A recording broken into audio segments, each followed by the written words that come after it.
đúng không lư à trong tay chua cối nhà sấy à lư cối miếng ấy chờ thì cho miếng ấy để chết cối tức chết tại cái này tung ơi cối nông tung lư đấy ba tung cối cối tức miếng lại đây mà cái đã cối từng xe đây mềm tua cối đây tung ấy cái ơi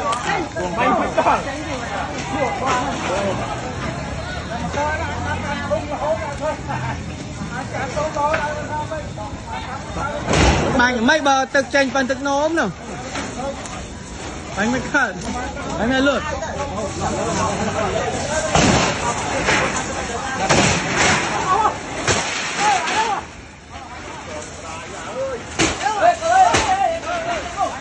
tôi bảo nó bóc nước phải mau thế này là nó theo ơi đập màu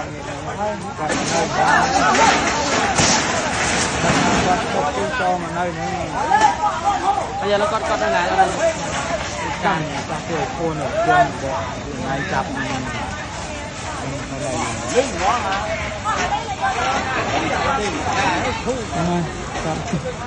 thôi anh đất anh tham con đất theo vào nhà đất lại nhặt đây đây buôn thôi